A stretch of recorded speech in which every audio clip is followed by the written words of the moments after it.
So obviously we're here to talk about The Ultimate Fighter, among other things, which is premiering Tuesday night. How was your experience on the show? It was amazing experience. It was good experience, but very hard work, intense work, and at the same time, being coach, being on cameras all the time, not thinking about only about how you coach, but also to deliver the right words and ideas what you want to share, meeting many new people, like all my fighters, all 16 fighters, also my team, the half of them. And for almost 2 months, being every day, spending so much time together, it's kind of like making us good friends, and like tying us like together. And to make this experience not that stressful, but actually lifetime experience that's gonna bring their like positive energy and just a better experience for their lives. Sure, sure. And I wanted to ask you too. I mean, I don't know how much experience you had coaching coming into this. Did you bring coaching experience to the table? Did you gain like a lot more having been part of this experience? Oh, I did have experience before of being coach, and I know exactly how what it takes, how you have to be, and seeing my coach Pavel like doing his job through the years. It's definitely it's understanding what's that. It's not an easy job, but from the other side, it's kind of like we had just 2 months. In general, it's you have to work with already what fighters have, their bases. It's not much you can do in this short time, showing something else. But the training what we were given to them, it's kind of like it's gonna build their future. It's gonna work for them for their.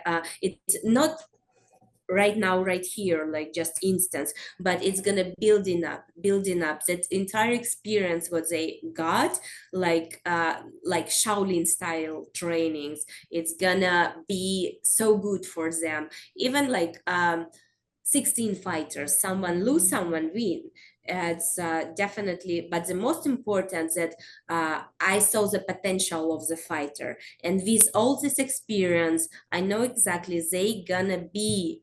It's there, not maybe not right now, but they gonna be in UFC, and they gonna do very good in their fighter career. Sure, sure. Now, I mean, obviously, this was a different experience too because you're coaching your fighters, but you're also, against Alexa Grasso and her team. So I don't know how much time did you spend around Alexa in this experience? We kind of like spent time, but in the same time, production kept us our itinerary a little bit separated, and we crossed the time to time. We had our coach challenge when we interacted. So yeah, we kind of like spent time together, but nothing too much. That's kind of like you kind of like can spend a lot of time with your opponent. Of course, of course. And obviously, you two are not strangers. You fought twice last year. You've gotten to at least know each other in the fighting sense. But did you feel any, different toward her after this experience than you did before? No, in the same time when we fought, and this time, no, I didn't feel anything like bad intentions toward her and something like that. No, she is the same martial artist. She's doing what she's doing. And in the fight, we want the same things, like to do the same things, like to win the fight and everything like that. But me personally, I'm very positive person, and never go like too much on the hating each other, because I focus on the positive energy rather than like bringing all the negativity around me. And I feel that I feel good about Alexa. I feel good about her, and it's I'm not saying that just for saying. I'm saying what I feel, and kind of like I didn't. Trying to create any like dramas or conflict, because I am my personality, not a conflict person. And definitely it's reality, but at the same time, what I want to show that rivalry, it can be different way. It doesn't have to be um for example, super aggressive, like saying bad words toward each other, like insulting each other all the time and so wanting to fight. Rivalry can be interesting in the but how to approach to this rivalry in the different way as well. But in the same time, I used this platform of the reality kind of like to bring to spread more widely my vision of female martial arts. For example, simple things uh, like fight pictures of the fight, like, and we see picture when, for example, two men's like fighting with ugly faces and like all the muscles, veins and something like that, and it looks beautiful. It's really looks like fierce power, spirit, and like you say, oh good. And then you see the same picture when two female fighters doing the same, and it's kind of like uh same thing, like too much ugly faces, like all veins, and it kind of, oh, it doesn't look good at all. So I think it's more important from the media as well to have it under control, and kind of like you cannot just throw in internet all the picture what you was taken. No, you have edit, like to go through them and pick the most beautiful, what shows the grace, what shows the athleticism, beauty, the control of the body of like female fighters. And this is what I wanna actually spread, this idea of how female fights has to looks like, because it's very important. If you want to motivate someone, the future generation, more younger girls do martial arts, you cannot just throw ugly pictures and say like, okay, this is my idol or something like that. No, you have to inspire a person with the right images, and it's very important. I think we have to think about female sport not only from technical side, but also like bring something else, beauty in this world. It's our mission. So you're throwing words out there that don't typically get thrown around in ahead of the Ultimate Fighter. Beauty, grace, things like that are not typically associated with this show that has been traditionally known for, because some crazy shenanigans that happen among the fighters in the house and that kind of thing. How much? because because from 32 seasons there was only 3 seasons, right? It was 3 or 4. This one I is believe only 4. 3, and you might be the fourth, if Yeah, I recall. 4. Yeah. So how much had you watched kind of the show in the past? Like obviously I think it started when you were 17. I don't know if you were watching it back then, but No, I didn't watch myself the entire show, but for example, Martin, coach from Argentina, he watched the first episode of the Ultimate Fighter. Was the reason why he fell in love with MMA, why he had all this passion for martial arts, and like so many person around us, what it was is inspiration for them. But me being in martial arts since my very young age, 5 years old, it's kind of like it always was my inspiration. And it's kind of like, yeah, definitely I was in this, but working on my way, like making my way to there where I am. sure, sure. And obviously, this is to build up to a fight between you and Alexa, the third fight in your trilogy. When are you expecting that to happen? I know you're not too keen on fighting at the Sphere for what, UFC Noche that they want to do again in Las Vegas, right?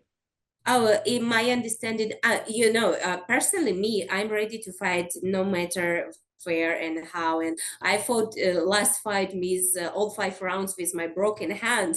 It's Mhm. like no matter what happened, like one hand, one leg, I will fight. But just to make some correction about the Sphere, as my understanding, it's not gonna be Noche UFC. It's the UFC 306. So it's not in the Mexican Independence Day. It's a different date, and it's more like focusing on the Sphere itself. It's focusing on like different kind of like yeah, it's close but not that close. Different location, different time, different date. So So you're open to fighting at the Sphere then, yeah. I am waiting from UC. We didn't speak on the date. We didn't. They didn't approach with like what they want to do or something like that. But yeah, I'm just. I had my travels after all this hard work. I travel, and now I feel that I am ready to get back in the training camp and start like all this tense work again. So and just waiting on to communicate with UC and find out. Now it's been a while. Like, you've been fighting your whole adult life, in Muay Thai and in MMA, and this has been one of the longer periods, I believe, of your career where you're not going to have a fight. How do you feel about kind of this more extended No, break? no, actually, no. When I had few years ago my MCL surgery, it was kind of like also longer layover. Mhm. But the most important that it was not time when I was completely out of martial arts. No, this is time what I spent wisely. I kind of like focused on my recovery after surgery, hand surgery, and focused on like something what I didn't have time to achieve in my life, and I just like was focusing on the right things. I didn't want to waste my time and sit and say, oh my god, when I fight I feel useless. I feel people who have these ideas, they are wrong, because we are living just one life. And if we, for example, for some reason didn't have opportunity to achieve or do what we every time dreamed of, this is the right time to do that. Just go and do. You wanted to learn something, just do it. You wanted to learn some new add to your knowledge, some new like type of career or something like that, or new language, just do it. Spend like 10, 15 times minutes a day, and you will occasionally reach good results. So kind of like people who say I don't know what to do, they are just kind of like don't see the all possibilities in front of them, especially like here in United States. It's so much possibilities, so much things to you can actually learn and see and experience, and that like many other countries don't have this opportunity, so use it. And for many people who was born in United States, it's just like here, just like use it. Sure, sure. Last thing I wanted to ask you too is obviously this fight coming up. This is the trilogy fight. Like the last one was a draw. I know you were frustrated with the way kind of that hell ended with the decision and it being a draw and all that. Does that give you kind of like extra motivation now? It's hard to finish women at this level, as you know. But does it give you extra motivation to kind of get it out of the judge's hand next time? Oh yeah, definitely hard, but nothing is impossible. It's for this training camp, it's just more focused on finishing, and especially like different type of the finishing, like whatever. But more on, yeah, you don't want to let some people who are kind of like um close eye with their closed eyes, don't think in how their professionalism side will affect the decision or something like that, and then how the professional world gonna look on them after that decision, because of they have some reasons to throw this decision up, they can like do that. You don't want to that people to decide your destiny, to decide the decision, to have this decision final. Yeah, definitely it's more like working towards the um, finishes.